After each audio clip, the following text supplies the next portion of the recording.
Good evening, everyone. How are you? Maybe it's the morning. I don't know. I know Australia is way ahead of us, and we have some Australians who are now following me. I want to talk to you guys about this COVID situation because I'm a physical therapist, and I've been seeing a lot of shenanigans that are going to cost people a lot of time. So, if you don't know me, my name is 𝗂𝗃𝗃𝗃𝗃. I'm a physical therapist. I've been treating runners and helping and coaching runners for the last 10 years.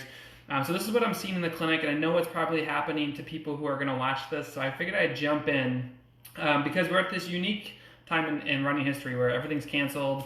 We're kind of wondering, is there going to be fall, summer, all these things. But I want to give you guys some things to think about to set yourself up for an amazing summer and an amazing fall of running, because the stuff that I'm seeing right now is not going to work for a lot of runners. So here's what I'm seeing in the clinic, and maybe you're one of these runners. Let me know in the comments, like, what's your plan right now for your running? This is the buckets that I see people in. One, you're finishing up a training plan. You're like, well, I'm just going to either run my race by myself, or I'm just going to finish a training plan and then figure something out. The next bucket of runners is just like completely off the rails and fallen off.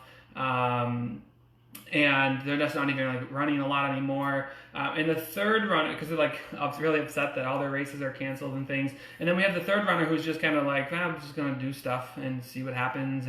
And those are the three buckets I'm seeing people in.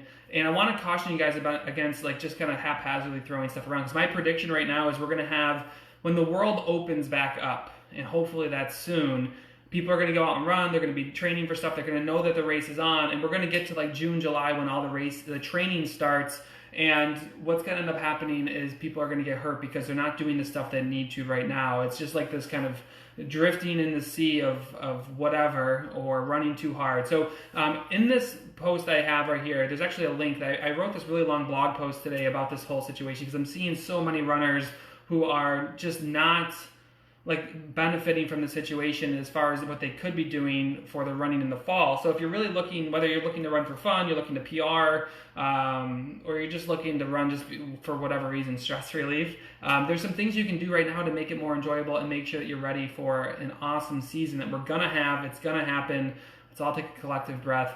But the stuff I want to talk to you about is three main things. It's in the blog post, but I'll talk to you about one right now. And this stuff does work. If you guys can focus on this, I'm going to talk about filling your coffers with things that you can benefit from when you are increasing your running later on. I'm going to cover the other things. Again, they're all covered in the blog post, but let me just show you the power of this stuff. So this is a post in our Facebook group with our members, and she took 10 minutes. I'm going to talk to you about what she's doing here, but she took 10 minutes off her previous half of the Cambridge half. This is from March 9th.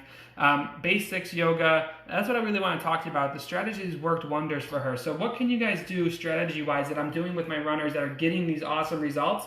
And then you're not just drifting at sea with not really sure how to handle your training. And the first thing I want to talk to you about is strength training. Like right now, there's like no better time to like load yourself up with strength so that you can, when you get to, maybe you're going to start training again in June, or maybe you're going to start training again in July for a half or a full marathon in the fall, or even 5Ks throughout the summer. Load up your strength, because you can get all that stuff taken care of, and then when you start running again, and let's face it, you'd rather be running than strength training, that if you do slack a little bit, hopefully you don't, you'll at least go into your training with a lot more strength. And the cool thing with building your strength up right now is that it allows you to really get over a lot of nagging injuries. Like most of the runners I see are injured, but majority of the runners I know have something nagging them, at least sometime during a run or sometime once a week, or like, yeah, my knee's a little tricky, it's a little funny. If you can just load up on your strength right now, you're going to fix a lot of those things. I'm going to talk about it in a minute, but also, again, you're going to get into your training plan at a way better spot than limping along like, I'm going to run today. I'm supposed to go out, this is what it is. I'm going to go out for 5 today. And a lot of people are like, 3 is good enough, I'm going home. Keep your quality up. You want to keep your quality in your training right now. You don't need to just drift to sea. Again, there's 3 things I talk about that I'm seeing a lot of runners have a problem with, and I put the link to that blog post in this post. It's probably up there somewhere. But here's what you need to focus on for your strength training, because when I do see someone strength training, they're doing a lot of junk. They're doing leg lifts, they're doing clamshells. What you really want to be focused on right now is you want to be focusing on glute, core strength, and balance. Glute, core strength, and balance. Glute, core strength, and balance. And the cool thing about at least the glutes and the balance is you can just do those together a lot of times. You don't want to do isolated movements. Like there's this idea like leg extensions, hamstring curls, clamshells, leg lifts. Like those are isolating strength exercises. When you run, you are engaging multiple muscle groups all at the same time. It's not like you're like, okay, quad fire, glute fire. You're not isolating things. So you don't want to strength train them that way. So it's something I've used to yell about and scream about a lot. You probably heard about me talk about it in the past, but you want to fire muscles in groups with each other and not in isolation. And one of my favorite things is to work on strength training. Here's a little tip for you. My office is a mess, but what you want to start doing is you want to start thinking about your strength training. I'm going to break this. I wasn't going to do this, and now here I am doing this. One sec. So you want to focus your strength training on one foot if you can. Like if you're a runner and you can't balance on one foot, you have bigger problems. Like I can't tell how many people are like come into the clinic like, oh, I didn't know my balance was that bad. But if you can work on your strength training on one foot, this is essentially running, right? You push off, this leg's going to swing through. You're on one foot. If you stand up and you're like, this, or you have to have your arms out and you're like super focused on trying to stay balanced, that is a problem. So why don't you start working on it? So this is how I like to work on strength training for my runners. I like to get them on one foot, soften the knee, and we do different things. Sometimes if you're just doing upper body, like maybe you're doing some different, maybe like bicep curls and overhead press and things, stand on one foot. Work on doing your upper body on one foot. There's some good balance. But I like to do a lot of backwards reaches, so I'll just kind of show you from the side here. That kind of backwards reach motion is great for the glute. It's great for your balance, and it tackles them together. Like when you do this exercise, like a speed skater, you're hitting glute, you're working your balance, you're working your quad, you're working your core, you're working your low back, you're working all these different muscle groups versus like, oh, I'm gonna sit on a machine. Well, you can't sit on machines now, but I'm gonna work on my quad on a knee extension, my hamstrings on a knee flexion machine. Maybe you're doing clamshells, the side leg lift, all that stuff is isolating. We wanna get away from that.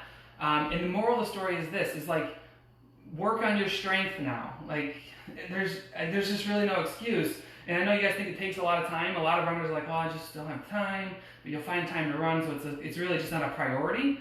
But I can tell you guys, like, June, July come, there's going to be a lot of you that are hurt. And I'm telling you this because I'm telling my runners, like, you guys need to be focused on filling your coffers with strength training because it's going to be a shit show when this thing finally breaks and everyone's super excited to be outside and start running. So if you have a couple minutes, go to the link in this post. I put up a really long blog post today about 3 things that I'm teaching my runners in the clinic and through our Run Smart Training Center, run form, strength training, and training plan stuff that should really help you guys understand what you should or shouldn't be doing right now. I'm going to be talking about this pretty much over the next 2 weeks of what you guys can be doing right now to help because like I said, it's going to be a mess for a lot of runners, so hopefully we can at least help some of you out. So get going on your strength training. 20 to 30 minutes is all you need. You don't need a lot of time. And the cool thing is, like, right, you use multiple muscle groups at once, you burn more calories, which everyone loves, right? And it takes less time. You don't have to do like a glute exercise. You don't have to do a knee exercise. You can just get them all together. It's great. So get going on it. Don't stop with the strength training because chances are when it gets nice out, you're going to really slack if you're slacking now. And you can at least carry some strength that you have from this situation, this COVID crap, and take it into the summer. So I hope you guys are all well and safe. Get going on some glute and balance and core stuff. It's going to pay off huge for you in the future. So once again, if you want to check out the whole blog post, go to the link in this post, check it out. And I'll be checking some comments later on, so leave me some comments. I like you guys. Thank you all for commenting. Hi, Peter from Australia. Cheryl, you are welcome. Hi, Adam. When should I start training for a full marathon in October? 16 to 18 weeks for a full marathon, but you need to make sure that you're going in with a strong base. So we can talk more about that. I'll post maybe something in the comments later. All right, guys. Have a great day. I'll talk to you guys soon. Bye.